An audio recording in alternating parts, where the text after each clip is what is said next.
engineering pharmaceutical facilities with highly active products. How do we manage that?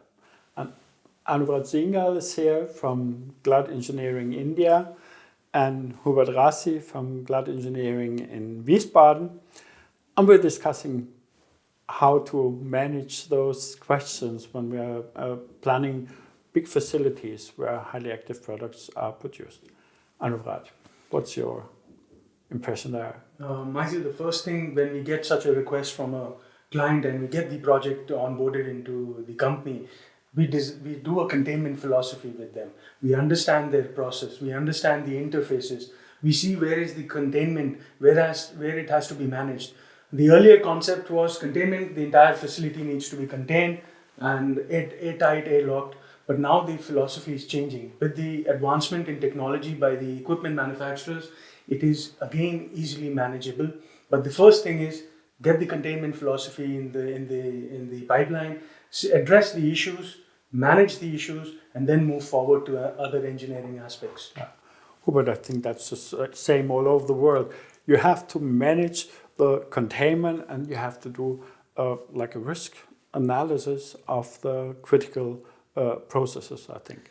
Yeah, this risk analysis is the first step when we start developing such a containment philosophy, as Anuvrat said. We have to go through the processes, we have to go through the products, which is also the very first step. How toxic are our products? How dangerous are they?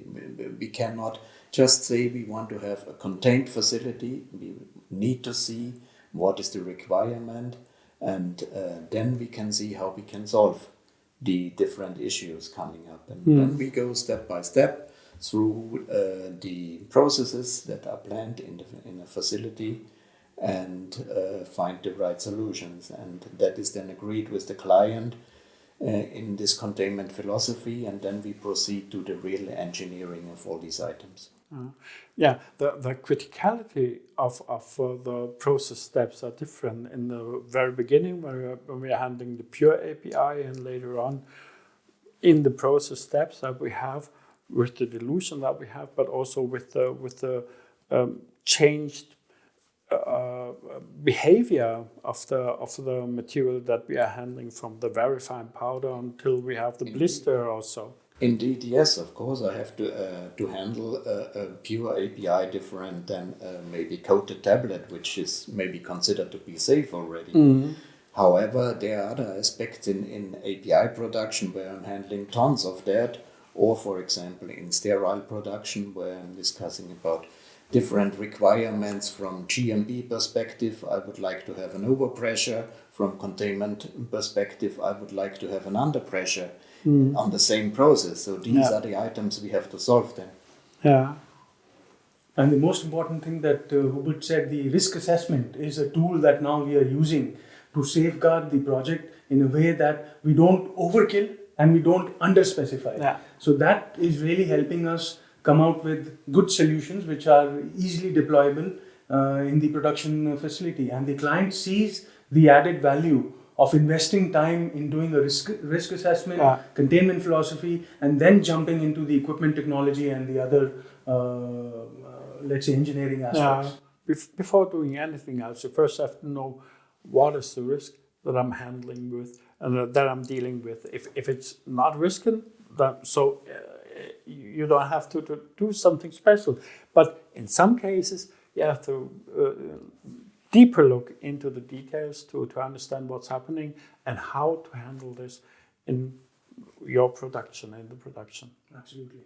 Sometimes the result of a risk assessment could also be that the equipment is not able to fully contain the highly active ingredient because the OEL level that's required is so low that it cannot be done with such a machine.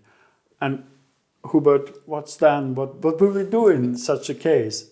Well, we have been facing such issues. It's especially when we come to hormones, for example, the effectiveness of such a product can be so high that really there's no possibility to even validate a process and to validate a containment as necessary. And in such a case, the only possibility sometimes could be using robots and excluding the human operator completely from the process and solve it in this way. That's, I think, what we have done in one project in India.